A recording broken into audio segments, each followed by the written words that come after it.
BJ Mafia was popping. So if you go back to this NBA offseason, the Minnesota Timberwolves made one of the biggest trades in NBA history. They sent an absolute haul to the Utah Jazz in order to acquire center Rudy Gobert. And the Minnesota Timberwolves, while it took this team some time to start off the season, really get their legs under them, really figure out all the pieces that they've got in place, losing a lot of key role players with guys like Jared Vanderbilt, Patrick Beverley, Malik Beasley, the list goes on. This Minnesota Timberwolves team, they're hitting their stride at the right moment. They're currently the number 6 seed in the Western Conference, just a game and a half back of the 4 seed. I said it back in July. I'm gonna say it yet again here today.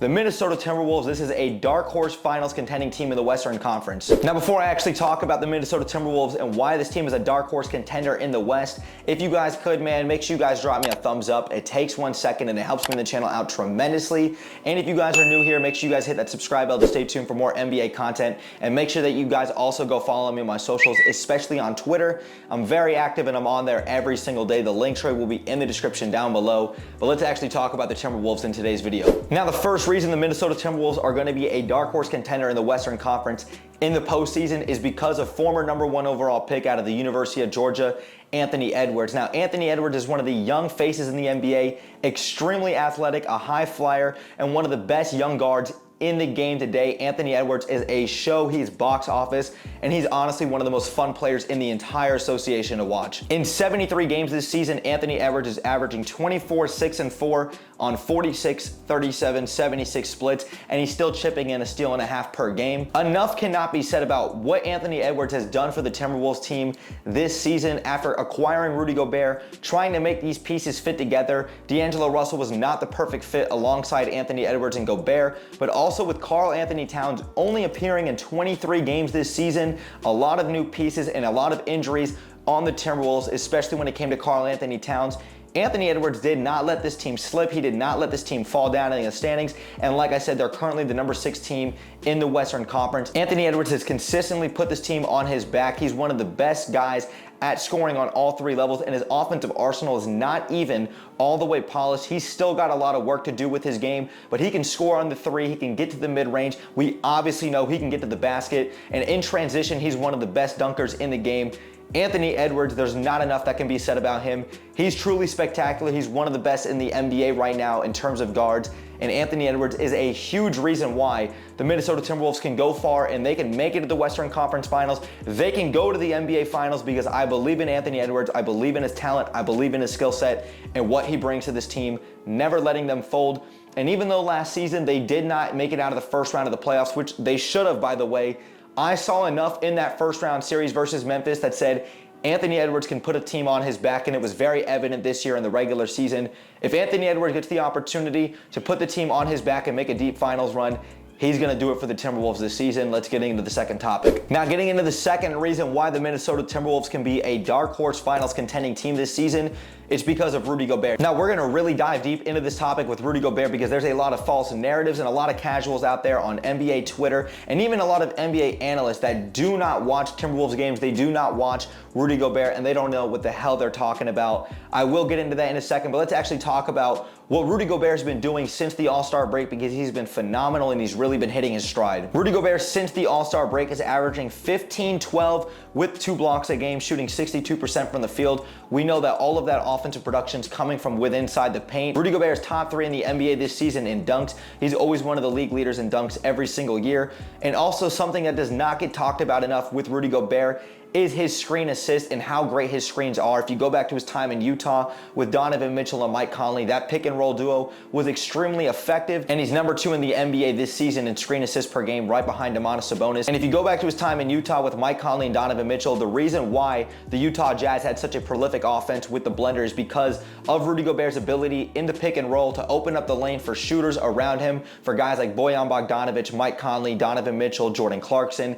The list goes on, and Rudy Gobert is one of the best screen setters in the game. And it was very evident again this season with the Minnesota Timberwolves when you had D'Angelo Russell. Now that you've got Mike Conley back in Minnesota, now that you've got Anthony Edwards there, Jaden McDaniels, the list goes on, Rudy Gobert is one of the best screen setters in the game, and that helps open up the offense in so many different ways. Now, really diving deep into this topic with Rudy Gobert, because there's a lot of false narratives and a lot of casuals out there, not just on Twitter, but people in the NBA community that do not watch Timberwolves games, and a lot of these people do not understand the value and the impact that Rudy Gobert makes on a night in and night out basis. Let's go back to his time in Utah, because the false narrative and the misconception is that Rudy Gobert is a defensive liability in the postseason. You can't play him down the stretch because you can play 5 out and he's a liability. That is a false narrative. Let's take a look at Quinn Snyder first and foremost, because Quinn Snyder, while I love him and a lot of Jazz fans got nothing but love for him, he does not make changes. For some reason, he's so stuck in his way game to game, and even in the middle of games,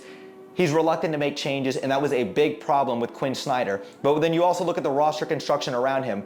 The reason Utah was so successful on defense is because Rudy Gobert was an anchor in the middle, and guys did not want to challenge him at the rim. And even if they did, they were going to get rejected because Rudy Gobert is one of the best interior defenders in NBA history. Donovan Mitchell, Mike Conley, Royce O'Neal, Jordan Clarkson, Bojan Bogdanovic, none of these guys are elite perimeter defenders. These guys would get consistently blown by on the perimeter defense, and that would make Rudy Gobert have to come into the middle, and then that would leave shooters wide open. Of course, that wasn't going to help out Rudy Gobert in the postseason. Now, when you flip it over to Minnesota, look at how many great defenders that they have in Minnesota. They probably have the best defensive duo in basketball, arguably, with Rudy Gobert and Jaden McDaniels. You look at Jaden McDaniels on the perimeter and his level of versatility that he brings. You look at Mike Conley, a great perimeter defender. You look at other guys like Naz Reid, Kyle Anderson, the list goes on. Minnesota has dogs on defense. Minnesota has guys that are going to buy into the defensive philosophy on that side of the ball, and that's going to help Rudy Gobert out, especially now that Karl Anthony Towns is back. That's going to alleviate a lot of pressure off of him, and these guys can actually lock in on defense. That is going to help out Rudy Gobert so much. A lot of casuals, a lot of people that do not watch the game just think that Rudy Gobert is a guy getting exploited on defense, or he's a guy that brings zero value on the offensive side of the ball, when he's consistently one of the most effective players in the pick and roll every single year as the roll man. He's one of the best in screen assists per game every single year, and we obviously know how effective he can be down low. His ability to crash the offensive boards, his ability to consistently grab rebounds, and his paint presence alone is a huge reason why the Minnesota Timberwolves were willing to give up in a huge haul in order to get Rudy Gobert, because his value speaks for itself. Players do not want to test Rudy Gobert at the rim, and it says it all. Now, getting into the third topic, the third reason why the Minnesota Timberwolves are going to be a dark horse contender this year is simply off their depth. The acquisition of Mike Conley and getting rid of D'Angelo Russell, sending him back to the Los Angeles Lakers, that was huge, and that cannot be said enough about how important that was for the Minnesota Timberwolves. Because while D'Angelo Russell can be a great scheme fit for multiple teams, he does not fit what the Minnesota Timberwolves wanted to do, especially on the defensive side of the ball. Way too much of a defensive liability at times. Very lackluster on the offensive side of the ball when it came to passing the ball to Rudy Gobert. We know he had his issues there. And D'Angelo Russell was sometimes just way too careless with the ball, especially in the late game stretch. And he's also not really the veteran locker room guy that you really want to see. Versus a guy like Mike Conley. Mike Conley's been a perfect fit for what the Minnesota Timberwolves want to bring. He brings that defensive identity on the perimeter. He's obviously amazing in the pick and roll, especially because he's got the chemistry and the continuity with a guy like Rudy Gobert from their time in Utah. And Mike Conley's an extremely unselfish player. He's a great veteran you want to have in the locker room. He's been in every late game situation that you can think of, and he's a perfect fit for what the Minnesota Timberwolves need for this team right now. Then you look at other guys on this team. You look at Jaden McDaniels, who's been an absolute ascension of a player this season. While it may not look like his offensive production and his output has significantly grown in his third season in the NBA, Jaden McDaniels is a phenomenal offensive player who's still really coming into his own, and getting rid of a guy like D'Angelo Russell allows Jaden McDaniels, especially in these pick and roll situations, to really flourish. We know that he can get to all three levels. He's a great 3-and-D guy. He's gonna be first team or second team All-NBA this season. One of the most versatile guys in the NBA at 6'9", 6'10", and Jaden McDaniels, like I said, his offensive production has not quite been there from what you've wanted to see, but you really see it coming together on a night in and night out basis. Like I said, in the pick and roll duo, if you're gonna drop back coverage, he's gonna hit the mid-range, he's gonna pull up from three. If you press up on him, he's gonna hit the roll man and Rudy Gobert or Karl Anthony Towns. Jaden McDaniels, enough cannot be said about him. And then you look at the depth overall. Naz Reid, Taurean Prince, Kyle Anderson's been having a phenomenal year. Nickeil Alexander-Walker, Jordan McLaughlin, and Jalen Noel. This Minnesota Timberwolves team is full of dogs. They've got a bunch of guys that are hungry, ready, and this team is going to absolutely go out there and prove to everybody on a night in and night out basis why this team has a defensive identity and why they're being slept on. I really believe in this Minnesota Timberwolves team, and especially on the defensive side of the ball. And before I kind of get into my honorable mention topic, let me just say that I'm extremely happy that Karl-Anthony Towns is back. Like I said, he's only played in 23 games this season. He just came back off of injury.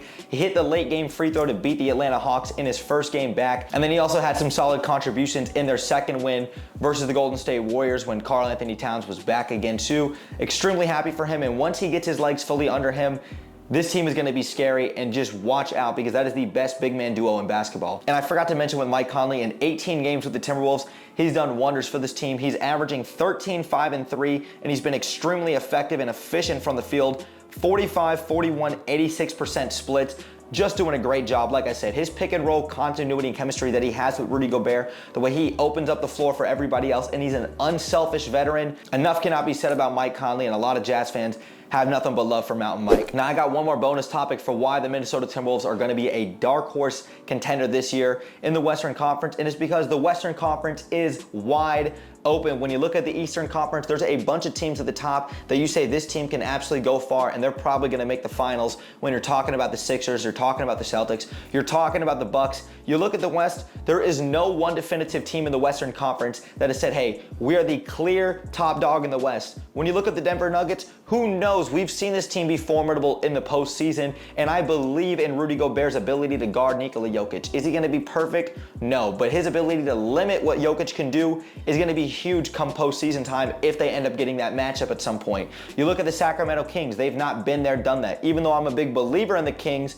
they still have got to go out there in the postseason, and they've actually got to go out there and they've got to prove it. You look at the LA Clippers, they just had a huge injury to Paul George. Who knows what the Lakers are going to be? The Memphis Grizzlies, to me, that's the most overrated team in basketball, even though they've won 9 out of their last 10 games. Now, addressing the big elephant in the room, let me say this right here, right now. If Kevin Durant is not healthy, if he's not even 90% healthy, the Minnesota Timberwolves are going to win the Western Conference this year.